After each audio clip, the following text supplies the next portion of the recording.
The chamber was massive, larger than anything had ever seen in his 15 years of hauling cargo across the galaxy. He stood among hundreds of alien beings, each one stranger than the last. Some towered over him like walking trees. Others floated in containment fields, their bodies made of pure energy. A few looked almost normal until they opened their mouths and revealed 3 rows of crystalline teeth. Tugged at his uniform collar. It was too tight, too formal. He was a freight captain, not a diplomat. He should be checking cargo manifests right now, not standing in the most important room in the galaxy. "Why am I here again?" he whispered to the small communication device in his ear. "Protocol," came the tired voice of Ambassador Lee from Earth's delegation section. "Every species registered with the Council must send a representative. You were the closest human ship when they issued the summons." "Lucky me," muttered. The Sovereign scanner stood in the center of the chamber. It was a perfect black sphere, 30 feet tall, hovering without any visible support. Ancient symbols flickered across its surface like dying stars. The thing had been sleeping for 10,000 years, everyone said. Now it was awake because the galaxy had a problem it could not solve. A plague was killing millions across 5-star systems. The Council tried everything and failed. So they decided to wake up the old machine and let it choose a new leader. Someone strong enough, smart enough, wise enough to save them all. Watched as the candidates stepped forward one by one. First came the Emperor, his scales gleaming like polished metal. He was a warrior king who had never lost a battle. The crowd murmured with approval as he approached the scanner. The sphere pulsed once, then it went dark, rejected. The Emperor's face twisted with rage as guards escorted him away. Next came a collective, a being made of living crystal that could process 1,000,000 thoughts per second. Surely this was the one, everyone whispered. The machine needed pure logic, pure intelligence. The scanner pulsed, then darkness, rejected. One after another, they came forward. The telepathic who could unite consciousness across light years. The ancient owl who had lived for 3,000 years and witnessed empires rise and fall. The biomechanical who was half organic, half machine, perfectly balanced between 2 worlds. All rejected. Yawned, his ship needed repairs, his crew needed rest. This whole ceremony was taking forever. Candidate from species designation, human, step forward. Blinked to wait what? "That's you," hissed in his ear, "go."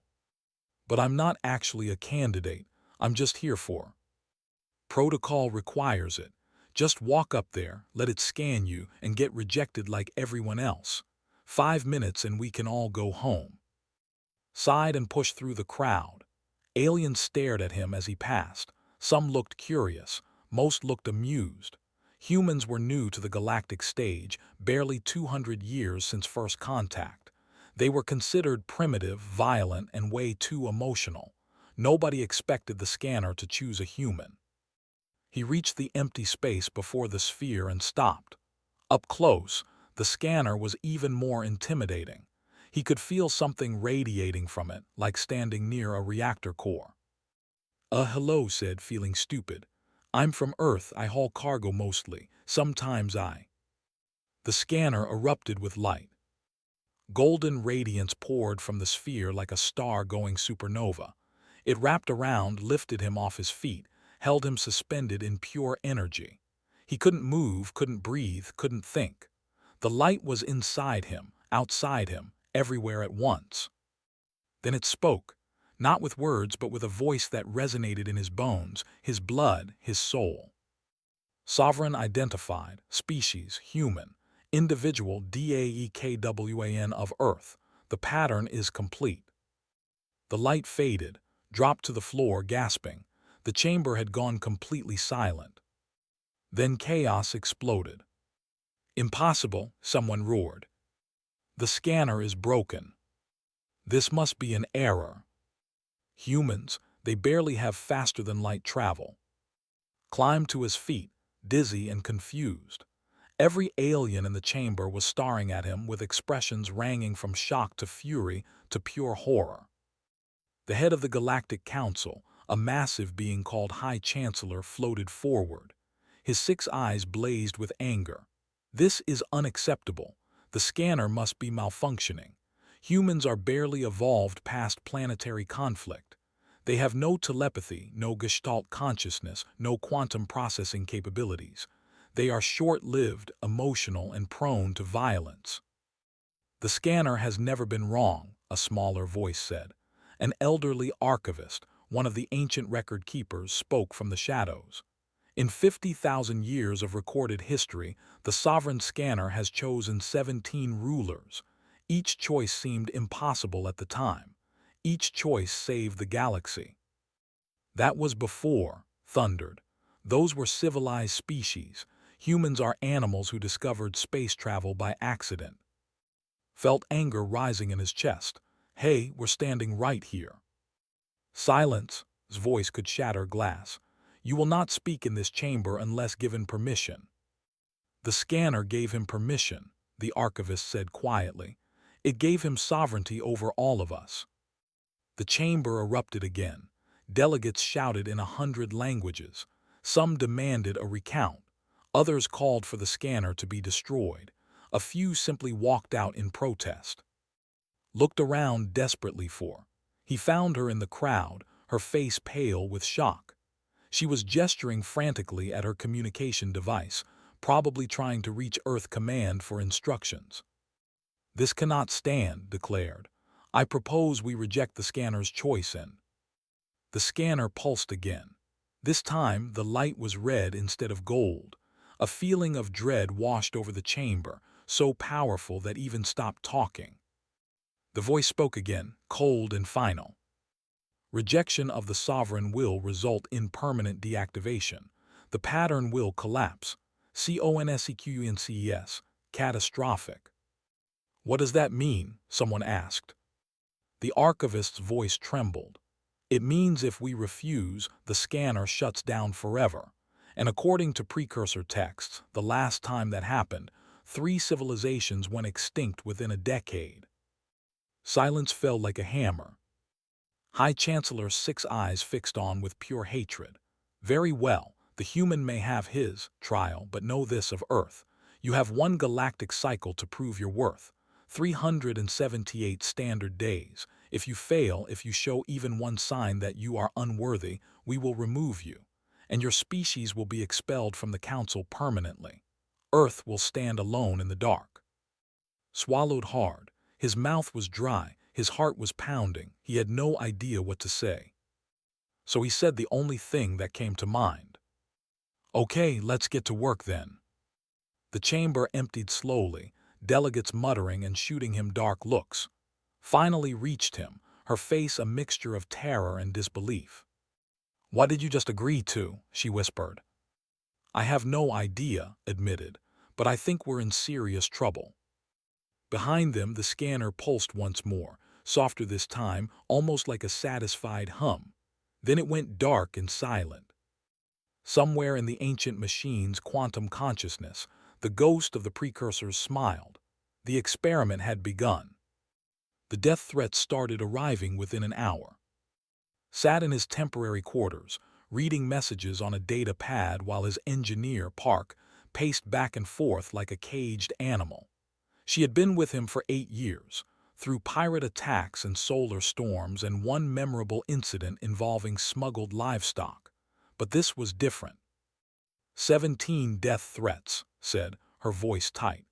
And that's just the ones translated into Korean. There are probably hundreds more in languages we don't even have programs for yet. 18 now, said, watching a new message appear. This one included a detailed diagram of how the sender planned to dissolve him in acid. They're very creative, I'll give them that. "This isn't funny." "I know," set down the pad and rubbed his eyes. He had not slept since the ceremony. "But what else can I do? The scanner chose me. I didn't ask for this." The door chimed. Hand moved toward the plasma cutter she kept on her belt but waved her off. "It's probably just." It was not. The visitor was 7 feet tall with scales that shimmered like oil on water. Ambassador of the Empire bowed slightly, his claws clicking together. "Sovereign, may I enter?" "I'm not really the sovereign yet," said, but he stepped aside. "Come in." Glided into the room, moving with the deadly grace of a predator. His species had conquered 40 star systems before joining the council. They were warriors, every single one of them. "I come with an offer," said his translator, making his voice sound like gravel grinding. "My emperor believes the scanner made a curious choice, but we respect ancient law. Therefore, we propose an alliance. Support our trade initiatives in the Outer Rim, and we will ensure your safety during your trial period. We will protect you from those who wish you harm." "In exchange for what?" asked suspiciously. "Simply your cooperation on certain matters, votes in our favor on council decisions, small things, reasonable things." Shook his head. "Thanks, but I'll pass." His eyes narrowed. "You refuse the protection of the Empire." "I refuse to be bought," said. "If I'm going to do this job, I'm going to do it honestly. No deals, no bribes, no favors." The ambassador was quiet for a long moment. Then he smiled, showing all his teeth. "How noble, how stupid. You will not survive a month, human." He left without another word. "Well," said after the door closed, "that went great." Over the next week, more visitors came. The collective offered wealth beyond imagination. The Federation offered technology that would advance Earth by 1,000 years. The swarms offered something involving eggs that the translator couldn't quite explain but declined anyway. Each time he refused. Each time the offers turned into threats. Tried to help, but she was overwhelmed. Earth's government sent her angry messages every day, demanding to know how she let this happen, what the plan was, whether it was insane or just suicidal. "They want me to convince you to step down," admitted one evening over terrible station coffee. "They think accepting the position puts Earth in danger." "They're probably right," said. "So why don't you quit?" Stared into his cup. The coffee was gray and tasted like recycled coolant. "Because the scanner said something would happen if we reject its choice. Something catastrophic. I don't know what that means, but I'm not going to be responsible for the deaths of millions just because I'm scared." Smiled sadly. "You know, most people would take the easy way out." "I'm not most people, unfortunately." The assassination attempt came on the 8th day.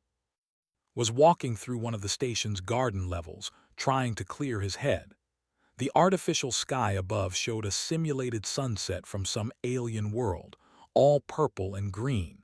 Strange plants grew in geometric patterns, tended by maintenance drones. He heard the whisper of movement too late. 3 figures dropped from above, wrapped in stealth fields that bent light around them.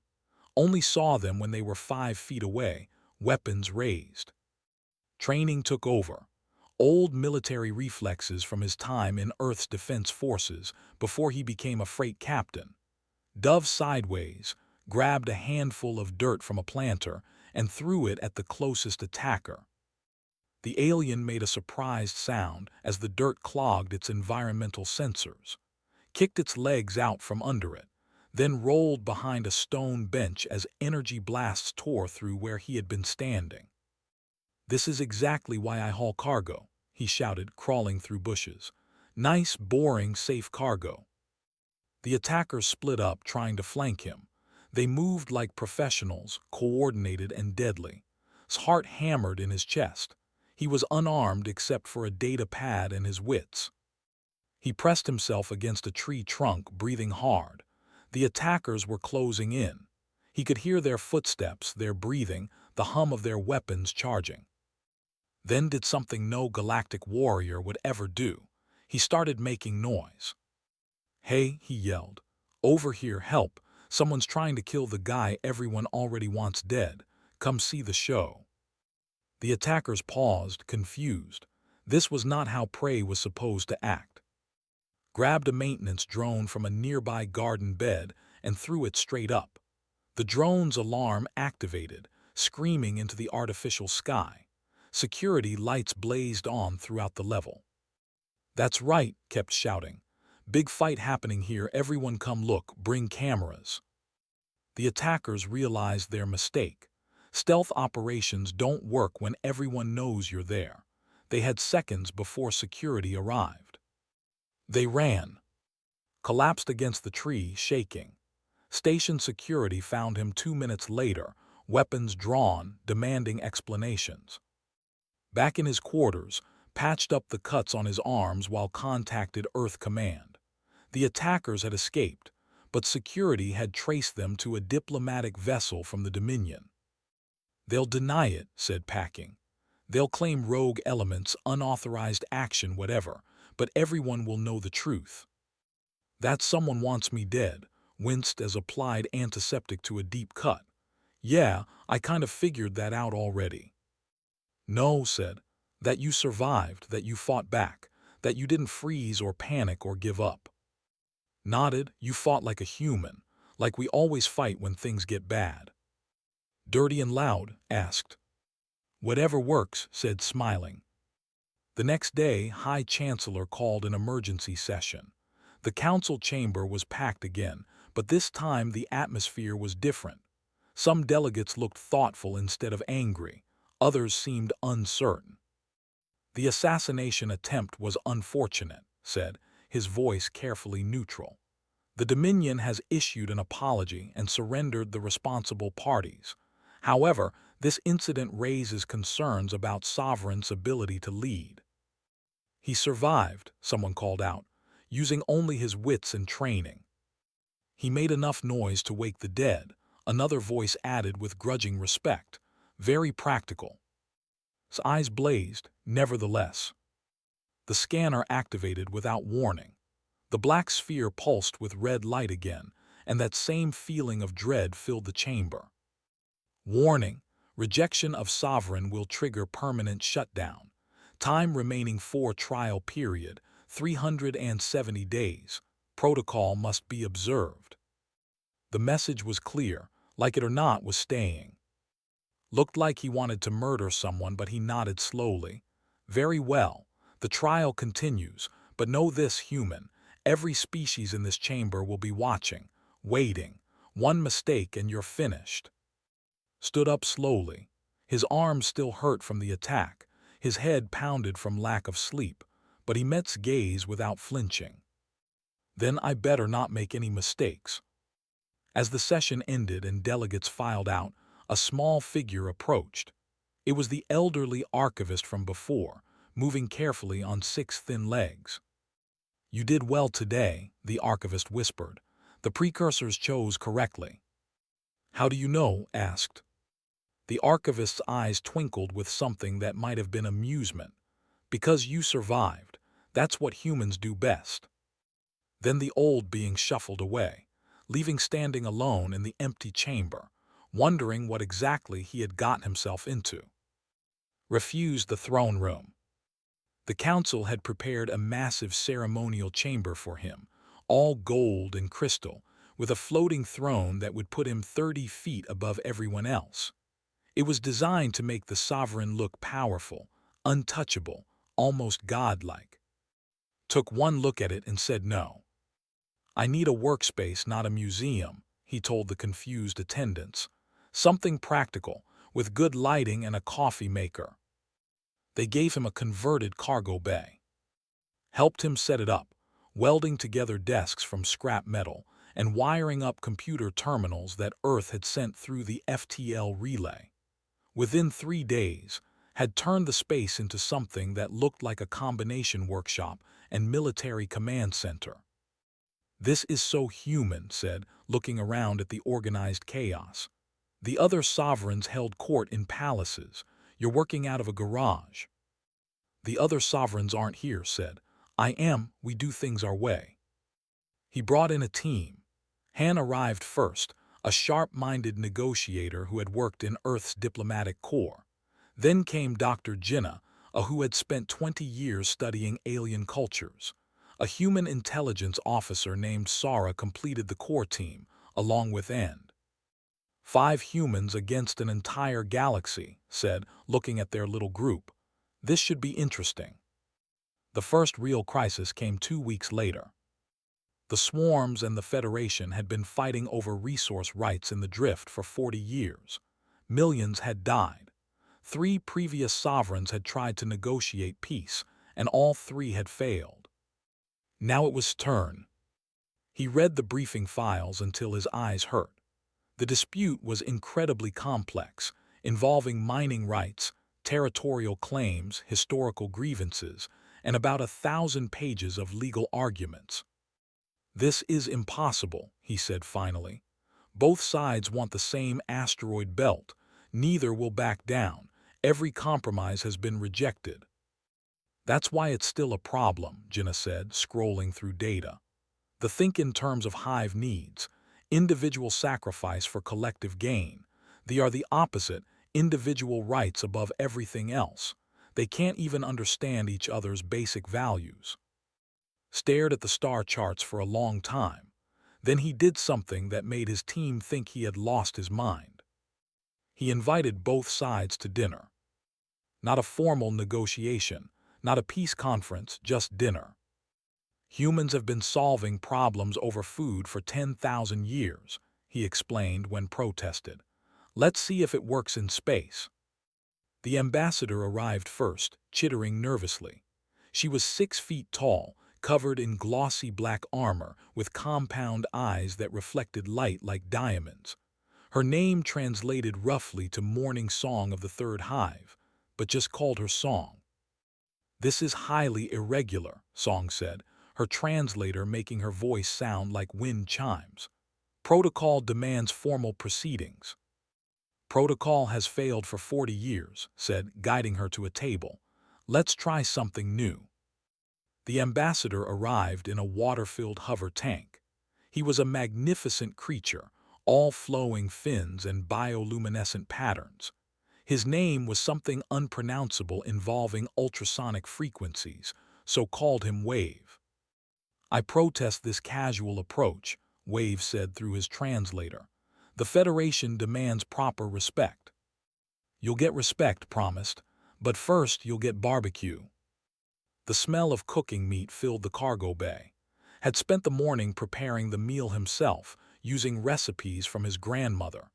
Korean barbecue, kimchi, rice, and about a dozen side dishes. Both ambassadors looked horrified. You expect us to eat during negotiations? Song asked. I expect you to eat with me, said. As friends do. As beings who share this galaxy do. The negotiations can wait. It was awkward at first. Song's species didn't eat cooked food, and Wave's aquatic biology made solid food difficult, but had prepared alternatives.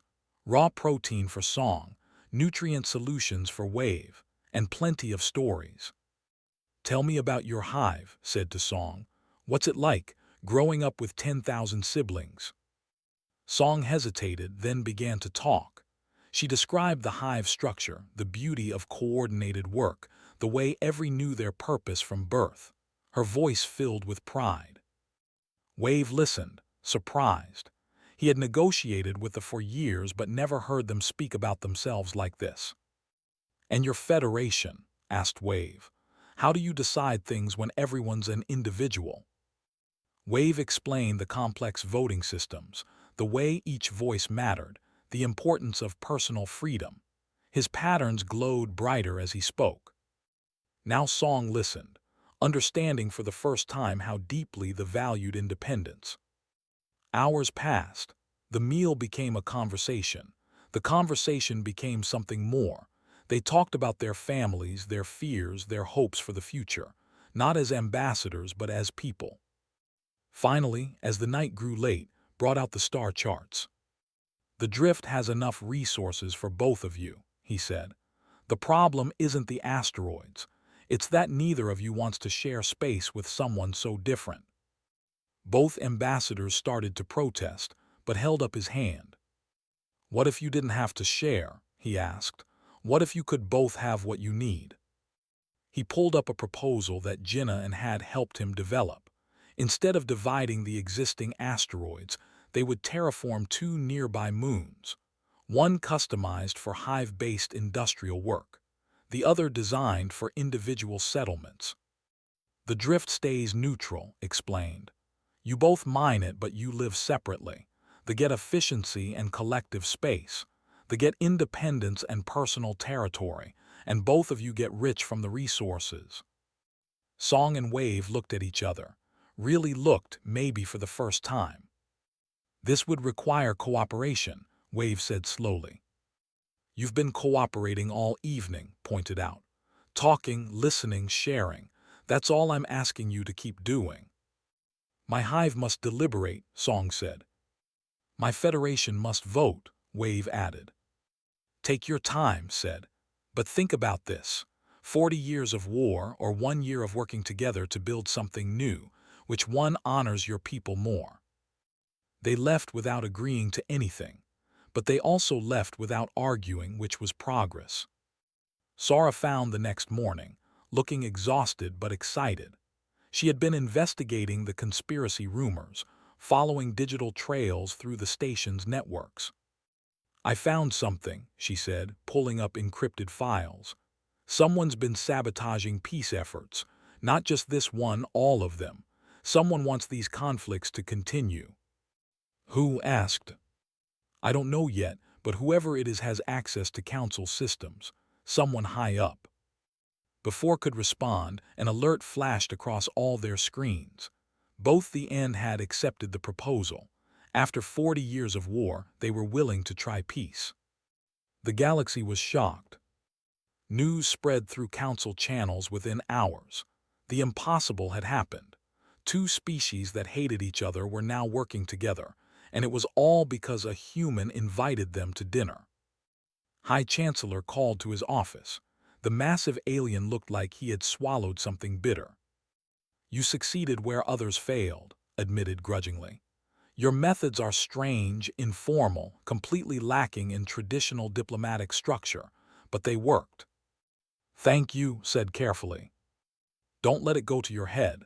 This was one crisis. You have 352 days remaining. Many more tests await.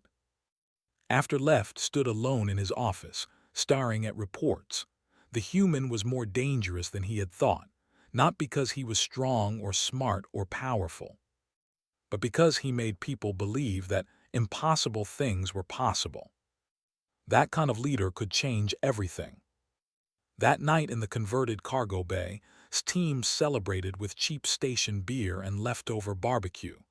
They had won one battle, only a few hundred more to go. You know, said, raising her bottle in a toast, for a freight captain, you're not bad at this saving the galaxy thing. Laughed, it felt good to laugh. But in the back of his mind, he kept thinking about Sora's discovery. Someone was working against him, someone powerful. The question was who, and more importantly, why.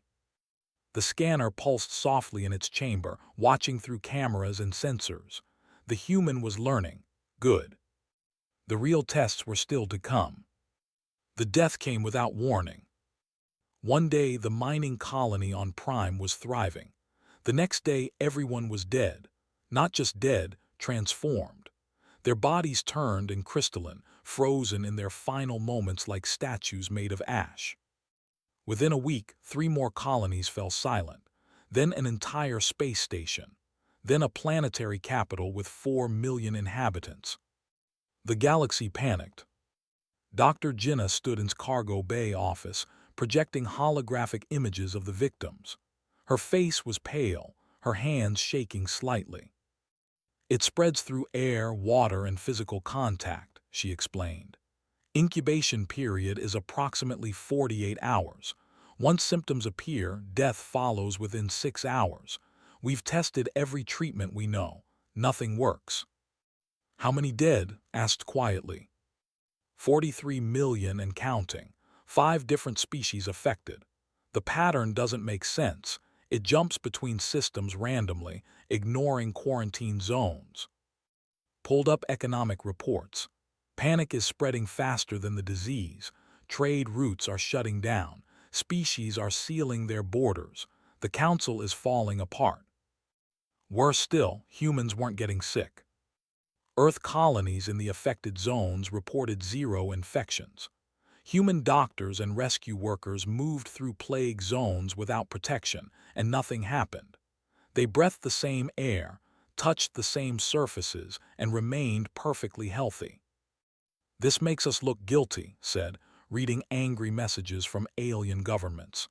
Half the galaxy thinks we created the plague. They're calling it a human bioweapon. That's insane, protested. We don't have that kind of technology. Try telling them that, said.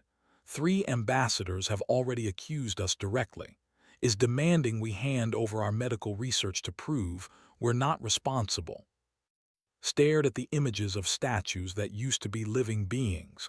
Something about this felt wrong. Not just the disease itself, but the pattern, the randomness that wasn't quite random. Jinnah, he said slowly, what if it's not trying to kill them? What? You said the symptoms don't make sense, that it spreads illogically. What if we're looking at it wrong? What if the plague has a different purpose? Jinnah frowned, pulling up more data. The victim's biology shows massive cellular reorganization, almost like something is trying to rewrite their genetic code. But that would be a test, Sora said suddenly. She had been quiet until now, studying intelligence reports on her tablet. It's a test. Look at the affected species. They're all highly specialized. The owl never gets sick. Their immune systems are perfect. They are half machine. They don't have traditional biology. Every species hit by the death had evolved past the need to adapt. And humans asked, are the galaxy's definition of messy biology, Jinnah said, understanding dawning in her eyes. We get sick all the time. Our immune systems are constantly fighting. We're still evolving, still adapting. We're the opposite of specialized. Felt ice in his stomach. The precursors. This is another one of their tests. They worked through the night, Jinnah leading a team of human and alien scientists who were brave enough to enter the plague zones. The theory was crazy, but it was the only thing that made sense. The death wasn't a disease. It was a message, a biological signal trying to communicate with immune systems. Species that had evolved perfect immunity couldn't hear it. They were too rigid, too specialized. The message overwhelmed them and killed them. But humans with their chaotic, adaptable biology could survive it. More than survive, they could translate it. We can act as carriers, Jinnah explained to the assembled council 3 days later. Human immune systems can process the signal and create antibodies. Then we introduce those antibodies to the affected species. Their immune systems will learn to adapt, to become flexible again. Impossible, a medical expert from the owl protested. Our biology doesn't work that way. It will, Jinnah said firmly, or you'll all die. The plan was risky. It required human volunteers to be infected with a modified version of the plague, survive it, and then donate their antibodies. If it went wrong, humans would start dying too. If it went really wrong, they might create something even deadlier. Knew what he had to do. I'll go first, he announced. No stood up from her seat. You're the sovereign, we need you alive. That's exactly why it has to be me, said. If I'm asking people to risk their lives, I go first. No exceptions. Tried to argue. Even High Chancellor surprisingly tried to talk him out of it, but's mind was made up. The procedure took place in a sealed medical facility deep in the station. Dr. Jinnah supervised, along with a nervous team of human and alien medical staff. A doctor named Wu Jin would monitor vital signs, while a nurse called Myra Song stood ready with emergency equipment. They injected with the modified plague strain. For the first hour, nothing happened. Sat in the quarantine room, reading reports and trying not to think about the 43 million people who had already died from this thing. Then the pain started. It felt like fire in his veins, like every cell in his body was being torn apart and rebuilt. Collapsed, convulsing, his skin turning at the edges. His immune system is fighting back, Wu Jin reported, watching readouts with wide eyes. But it's close, too close. Jinna watched the screens, her heart pounding. That was spreading across skin, up his arms, across his chest. If it reached his heart or brain, he would die. Come on, she whispered. Adapt, that's what humans do. The stopped spreading. For one terrifying moment, nothing changed. Then, slowly, color returned to skin, but not his original color. Crystalline patterns remained, like silver veins beneath the surface, glowing faintly in the dim light. His eyes opened. They looked different now, flecked with points of light that hadn't been there before. Did it work? He asked, his voice rough. Jinna checked the readings, tears streaming down her face. Yes, you're producing antibodies. We can save them. The cure spread quickly after that. Human volunteers lined up by the thousands, willing to undergo the same procedure. Not all of them survived. The process was still dangerous, and a few dozen humans died creating enough antibodies for the galaxy. But millions were saved. The death ended within a month. The crystalline statues didn't come back to life, but no one else turned into one. The plague zones were declared safe. Life began to return to normal. Except wasn't normal anymore. The crystalline patterns beneath his skin remained, pulsing faintly with his heartbeat. His eyes saw things others couldn't: energy patterns, quantum fluctuations, the underlying structure of reality. The plague had changed him, made him something between human and something else. How do you feel? Asked him one evening, weeks after his recovery. Looked at his hands, watching the light shimmer beneath his skin. Different, but still me, still human where it counts. The galaxy's attitude shifted after the death. They couldn't deny what they had seen. Humans had saved them. Humans had adapted to something that killed everyone else. Humans had proven they were different. High Chancellor visited cargo bay office. The massive alien looked tired, older somehow. You sacrificed yourself for us, said quietly. Even after we threatened you, tried to remove you, questioned your every decision. Why? Thought about it. Because that's what leaders do. They go first into danger. They protect their people, all their people, not just their own species. The scanner was right, said. I did not want to admit it, but it was right. After left, stood alone, looking out at the stars through the cargo bay's observation window. The crystalline patterns in his skin glowed softly. He had saved the galaxy, but Sora's investigation was still ongoing. Someone had tried to make him fail. Someone had maybe even helped create the conditions that led to the plague. The conspiracy was real, and now they knew was the real threat to their plans. The storm was coming, could feel it. But he wasn't the same freight captain who had stumbled into the scanner's chamber months ago. He was stronger now, wiser, and he had learned something important. Humans don't win by being the strongest they win by being the most adaptable, by surviving what kills everyone else, by never giving up, no matter how bad things get. The galaxy was about to learn that lesson the hard way. In its chamber, the scanner pulsed with satisfaction. The human had passed the test. The transformation was complete. Now came the final trial. Sora found the proof 3 weeks before its trial period ended. She burst into the cargo bay office at midnight, her tablet glowing with encrypted files. Was there, running maintenance checks, was reviewing trade agreements, was arguing with Earth Command over communication channels. Everyone looked up when Sora entered, her face pale but determined. I know who's been sabotaging everything, she said, and it's worse than we thought. She projected the data onto the main screen.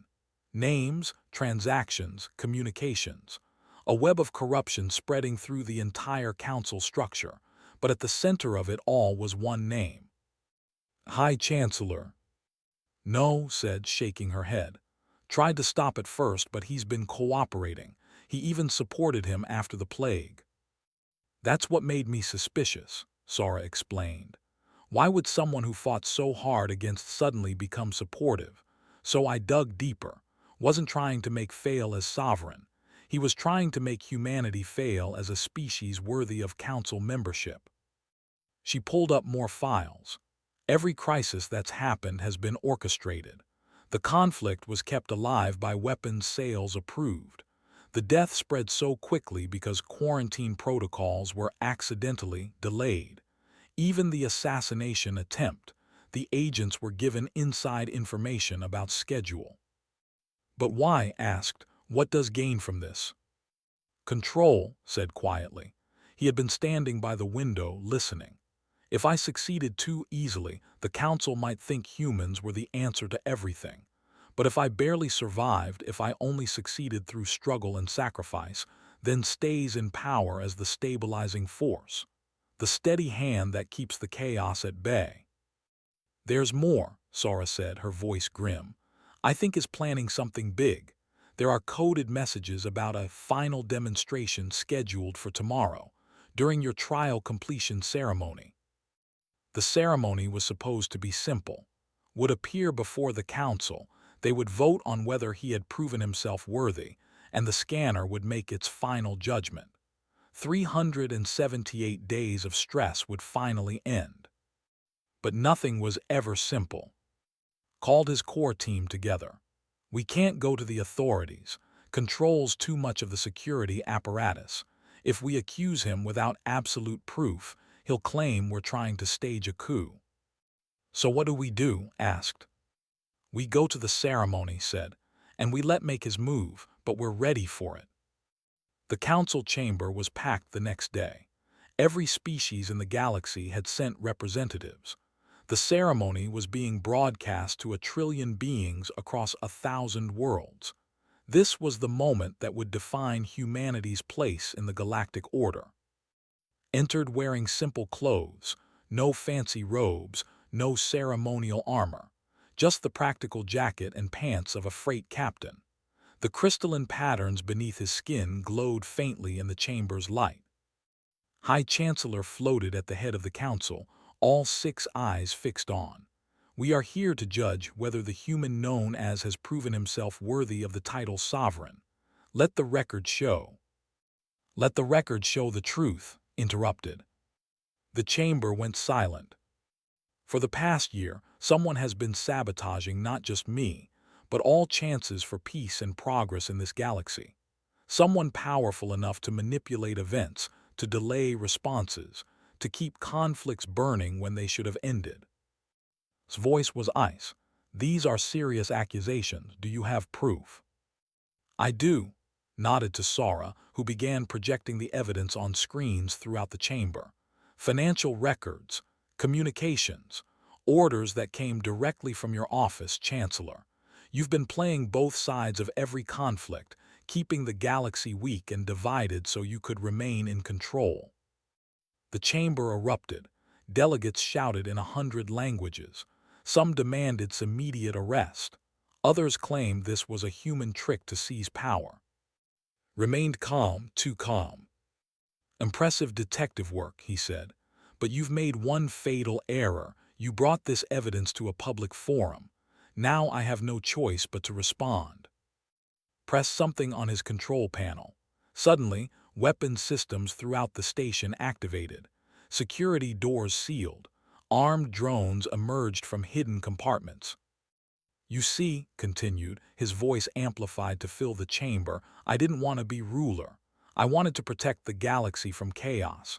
From species like yours, unpredictable, emotional, dangerous. The precursors left us tests, yes, but they also left us weapons, and I've spent decades learning how to use them. He gestured, and the scanner's chamber opened. But something was wrong. The black sphere was surrounded by alien technology, crude machines patched into its ancient systems like parasites. I've been studying the scanner for years, said, learning its secrets, and I discovered something wonderful. The scanner doesn't just identify leaders, it can be made to choose whoever I want. I was going to use it today to reject you permanently, to prove humans are unworthy, but you forced my hand.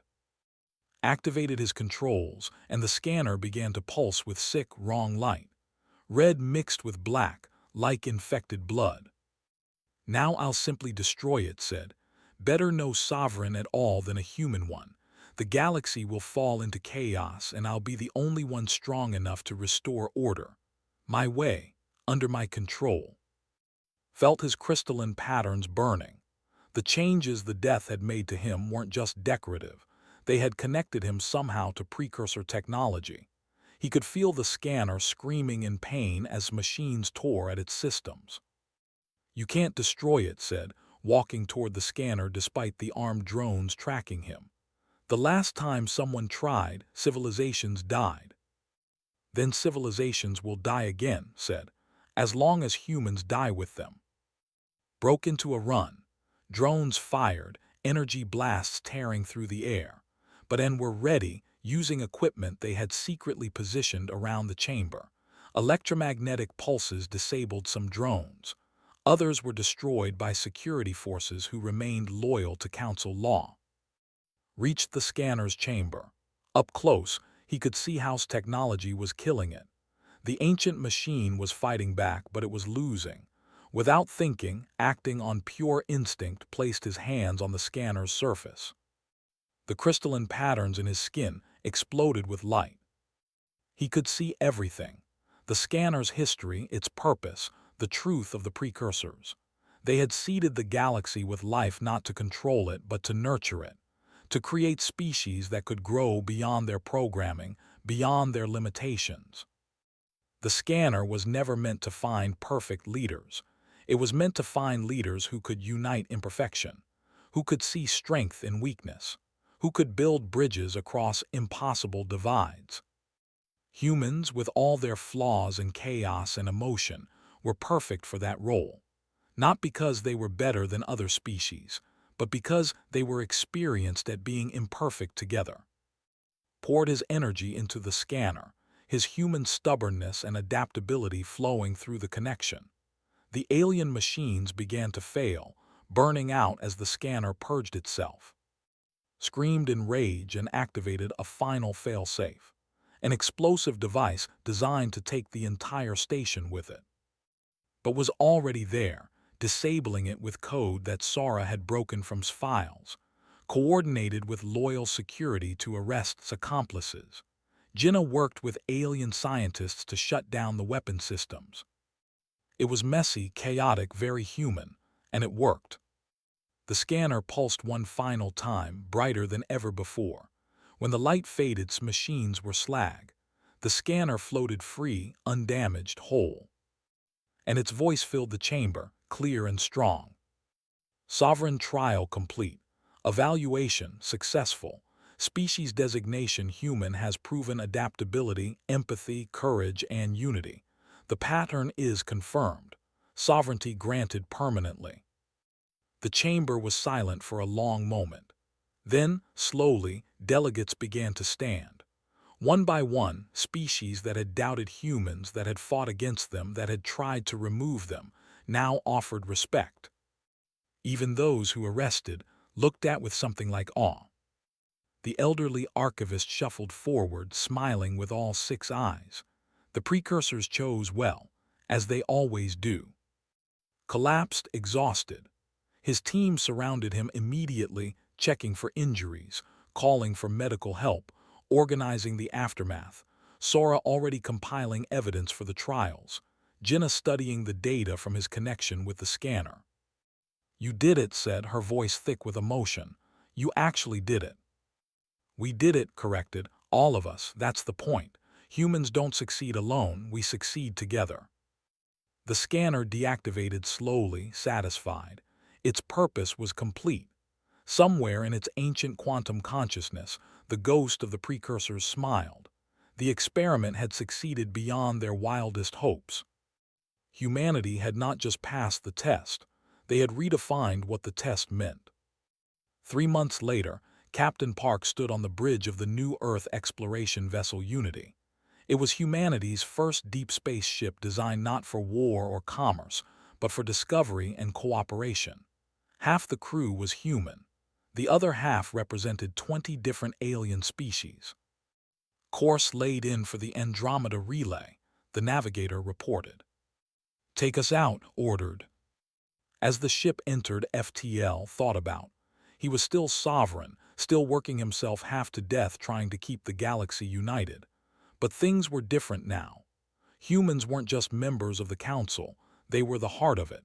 The bridge between species that had nothing in common except a shared galaxy. It wasn't perfect. There were still conflicts, still problems, still species that didn't trust each other, but there was hope now, real hope.